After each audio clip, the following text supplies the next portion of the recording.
Hey team, it's Ripper here. Hope you guys are doing great. Got an awesome video of one of my favorite destroyers, the Smaland, and it is the European line, and it's awesome, full gunboat build. Again, appreciate all those that have supported the channel. We're on our way to 500 subscribers. Go ahead and hit that like button, subscribe, comment, dislike, like, whatever you'd like to do.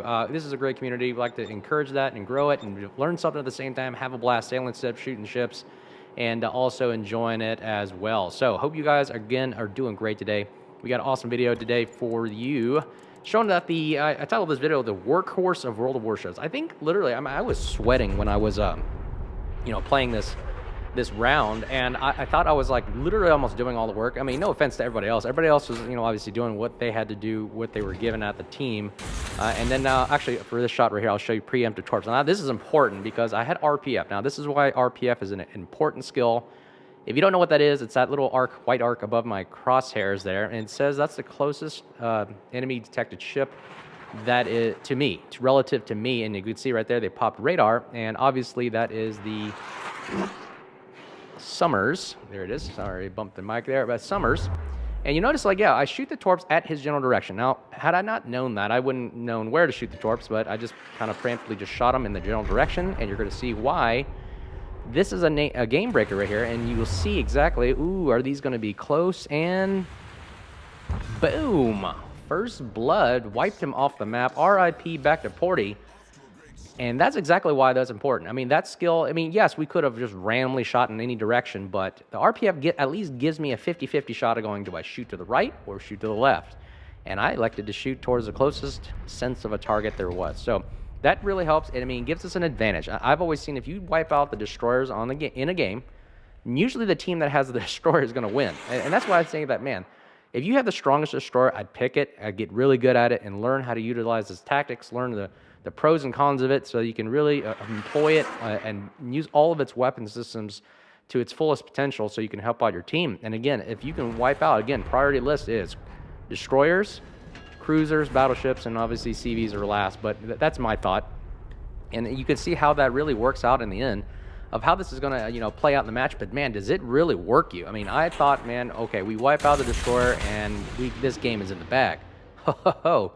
Watch the rest of this game and just see how much work. I literally was sweating, trying to figure out, am I going to survive? Is this going to work out? And you'll see why. But really the reason why I like the Smaland is its survivability, its ability to go one-on-one, and also the capabilities of the radar, which give it, and the ability to run away. You always have to remember it's not just offensive capabilities, but it's also defensive. Can this thing tank a punishment? Can it heal itself back, which is crucial because not all destroyers do that? And can it run away? The biggest thing is the engine boost. Really, you think you take it for granted, but when you really need it, it's there for a reason, and it really helps throw off the shots, and he runs away from danger. When people shooting at you, throwing stuff, everything at you, especially if you make a mistake, or you get radared or whatever, and it helps you give, that last-minute ditch effort to get out of there and get out of Dodge. So, okay, so now we've capped C. So again, one of the roles of the destroyer is to, contest caps, cap when is necessary to, at least get some points on the board so you don't just lose the game from the timer, and get it going, as well as spotting other ships. Now, with this Des Moines in the middle, he spotted us with his radar, but we have to keep him spotted as well so other ships can fire on us. Because if every ship is behind an island or smoke, like I said, you see what just happened right now, he goes off the map and nobody's there to spot him, to shoot at him. So we're going to have to at least pull back here and get some spotting to help out one of our other teammates, because not everybody can spot him. Again, in ranked battles and clan battles, there's only so many ships that can spot, because there's a fewer number of them, and it really helps when you actually play your role to actually go out there and like I said, your role as a destroyer is to go out and spot and find the enemy. Looks like the Des Moines is backed up and to the cap, and it looks like he has nowhere else to go but forward. So knowing that, we're going to have to see where is he going to go that we're going to probably do the most damage at. So I think he's going to ground right here. And yep, he's going to ground. Now look at that full broadside Des Moines. It's the prettiest sight you'll ever see. We switched to AP to provide as much damage as we can for broadside, because AP works really well on broadside cruisers, especially light ones like, Worcester or Des Moines, and you can see we can do maximum damage as we can. I launched preemptive torps in that direction in case he continues to reverse, but now he's angled, so we'll switch to HE and just see if we can start a fire or two, and also get him to start moving as well. So again, the cool thing I like about the Smaland is the versatility and the capability of using its weaponry in all types of shapes and forms. Like right now, we're now spamming and also just putting high rate of fire on a target and also starting fires. So not only does it scare people away, but also starts fires to really, increase your damage output, and really that changes the game of the battle, right, or the name of the game. And yep, there goes the Des Moines right there. Montana got pushed right into him. Nothing more he could have done. So now we have a 2-ship advantage. You think we got this game in the bag, right? It's like, okay, this game's over. Looks like we won. They're 2 ships down. But I always say, World of Warships, it could turn on a dime just like that. People can throw this game so easily, especially where you don't know who the players are. You don't know who your teammates are. You don't really communicate with them often. You don't know what their play style is.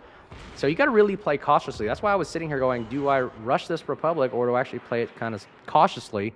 Because I'm not really sure where my team's going to go, what they're going to do. So we're going to see if we can spam and this Republic and take him out of the game. Now, you notice he's just sitting there. I mean, he's only got 2 guns, one gun in front. 2 guns total, but 1 gun's only the threat to us right now. Secondaries are kind of iffy here if he's building them to full secondary range.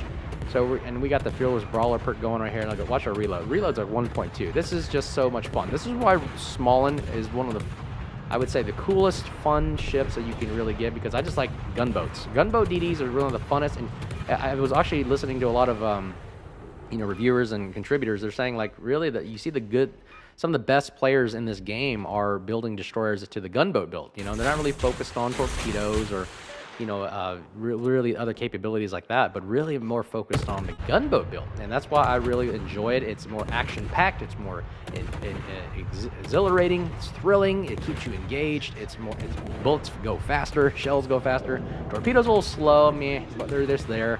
They're slow. That's why I don't think submarines are as fun, because it's just so slow, But I like the destroyer mentality, because you're always actively doing something. You're out there spotting, you're capping, you're trying to contest caps, trying to get ships, hunt down destroyers, hunt down DDs. You're even providing AA sometimes for against destroyers. So we get 1 torpedo there, and it starts a flooding. And then you see my top right counter, it is clicking up, and you can see just looking at his ship, it's doing that little graphic there where it's showing that he's flooding there. The steam coming off him, yeah, that's flooding. So I'll just keep firing and see if we can start a fire. Notice his HP is going down pretty quick. That flooding does pay a toll, and ooh, it looks like we may have a winner here. And can we get him with this fire or flooding? And boom! RIP, we got him to a fire. So not only had fire and flooding, and I think he damaged con too early. So again, it's always good to know what's going on with the target you're aiming at, because if it's on fire or flooding, dude, start another fire. Keep firing at it. Get it down as fast as you can, because you don't know if that one last shell could have been the one right before he damaged cons, and that really helps out and ends the game for them very early on. So we're down 1 ship, they're down 3. We've got about 11 minutes at roughly in the game, 96,000 damage. That's pretty incredible for the amount of damage this little thing can produce. And we're actually in a factor in killing 2 ships right now. RPF, okay, now look at this. Now, I have no idea who's in front of me right now, but I do have an arc that is showing that, hey, where's the closest ship? Now, I look at the mini-map, and it tells me it's Montana. So Montana, yep, there he gets fired, or he's right there. And now we know exactly where these guys are. Now, I also have a Zao pushing into me. Now, what is a Zao? A Zao is a cruiser with big guns against a destroyer. I mean, it's a cruiser with a lot of guns, a lot of firepower, can do a lot of damage. So, again, don't want to challenge him, turn away. Now, I know he doesn't have radar. He's got torps. He's got guns.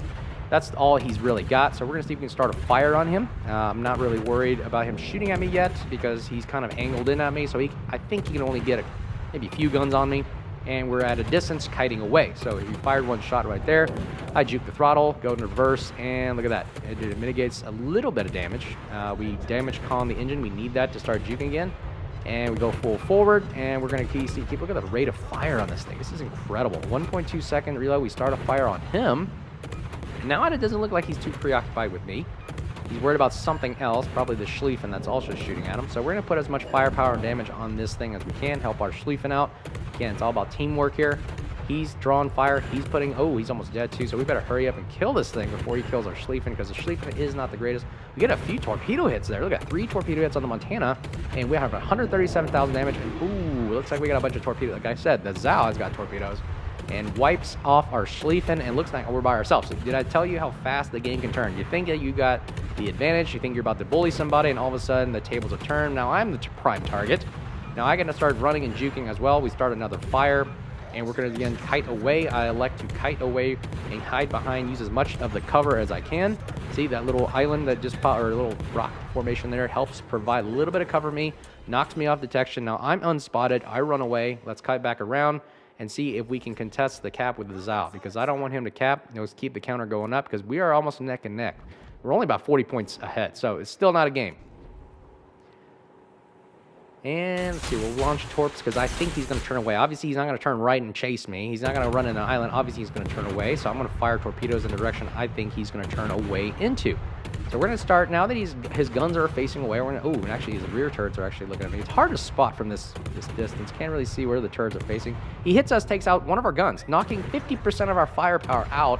But look, with one gun, with a 1.2 second reload, we're still putting some fire down. I mean, we are literally like last survivor standing here. I mean, we are using every single thing, every crew, all hands on deck, trying to pump out as much firepower as possible. The range on this thing isn't the greatest, because I didn't build it for the gun range of 11.5 is not too bad. And I know where he's at 11.3. We got about 1 or 2 clicks of shooting left before we go unspotted, because as the ship goes out of your gun range, you go undetected. That's how the gimmick works, how the system works. Know how your system works in order to maximize the strategy of your ship. Now that I know I'm out of concealment, I'm undetected again, I'm going to head back towards the cap and see if we can contest again. We are at 702, they're 558 with 150,000 damage, and we have left the Satsuma, the Montana, and the Zao. Now, I think the priority right now is kill the Zao. Since he's so low health right now, I think that removing him will give us a ship advantage, as well as the Montana. And I'm asking my team here, help me out here. I don't have much health. I'm out of heals. I don't have the gunpowder to take on a Zao by myself right away. I mean, I could, but it's really going to be difficult. Use my torps. The only thing I got that is stealthy. And we'll fire at him, and hopefully this works out to our advantage. Now, hopefully, if he continues the turn and just keeps droning in the Charlie cap, maybe these things will connect, and hopefully we'll get it. We're going to wait and see what the Wooster does. Drawing fire, so he's got to see. We have an advantage. He's got to worry about 2 ships or 1, or his 1, because he's got to figure out, do I shoot at the Wooster or do I shoot at me? So we'll see where these torps go. And we'll wait to see the Zao get at least down to maybe 5,000 damage. I'm always assessing, hey, what's the risk here? Looks like he's down to 9,000 with torpedoes heading right at him. So you know what? Amy's turning away, so I know his guns won't have maximum firepower on me. So we're going to go ahead and see if we can start a fire. Fires are your friend here as a DD, so use as much as you can. Hopefully these torps connect. Come on, baby. Can we get those 2 right there? That would be a sweet shot. Boom. Come on, 1 shell. It takes 1 shell. Boom. There we go. We got the flooding that saves the day. Hey, fires or floodings, we'll take it. 3 kills down, 159,000 damage with only a few 100 points ahead here. But again, they are now capping both our points, which stops the counter going up for us. That is a bad thing. I'm like going, oh my gosh, did we not just hold off the entire Charlie cap? But now we got to go save the Alpha and Bravo cap. And I'm going, man, am I working my buns off here? We're going to have to go and save the day again. Wooster, I don't think, is going to push in, because he's fearful of, obviously, and I would be as well, getting blapped by 2 battleships who have the highest broadside damage you can think of on cruisers. So the Montana, very scary. Satsuma, big guns, some of the biggest in the game. And the other Republic, I don't know if he's low health or not. I'm not really sure what he's doing. I think he's just there as a deterrent. And so what we're going to do is cap Charlie. That's the plan. At least get some points back on the board. And now we're going to have to go spot for our team. Notice that I tell you that spotting is one of your massive roles in this game, because, again, look, Republic and Rooster have nothing to shoot at, and they're not going to give up the position without us seeing a ship and knowing their shells are going to connect. So we spot the Montana.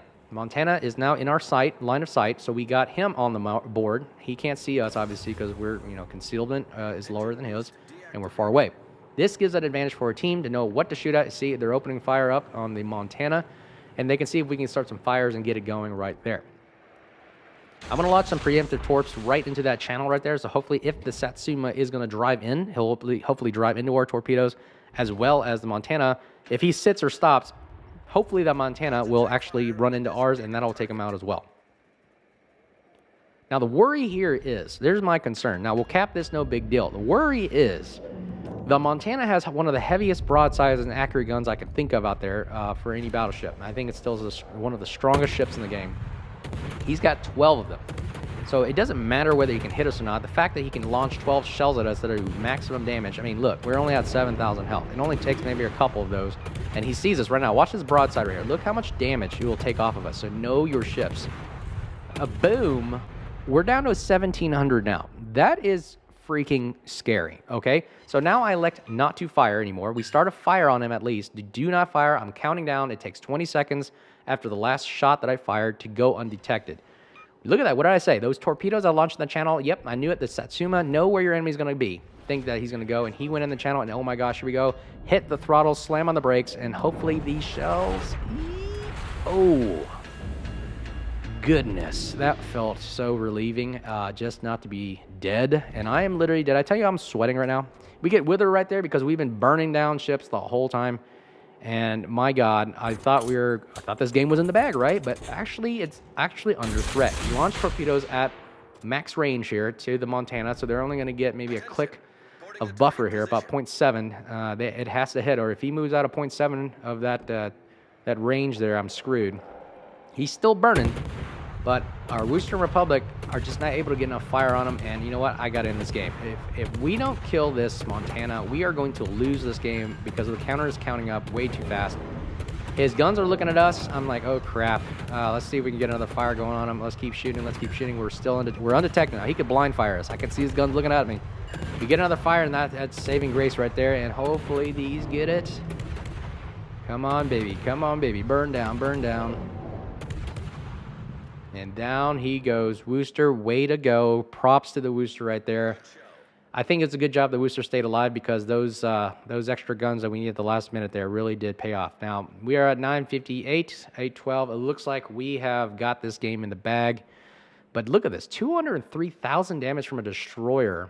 And we almost played the majority of this game. One of the longest games I've seen in a while in a destroyer. And you know what? Why not? We're almost going to win this game. Let's go ahead and fire, have some fun.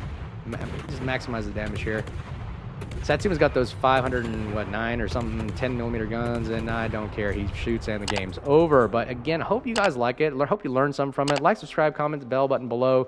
Appreciate all the supporters that are getting us to 500 subscribers. We're growing the channel, growing the community, having a great time doing it. And again, I hope you learned and got something out of it. If not, let me know. I'd love to hear your thoughts. Again, hope you guys are doing well, and we'll talk to you guys next time on the next video. Cheers.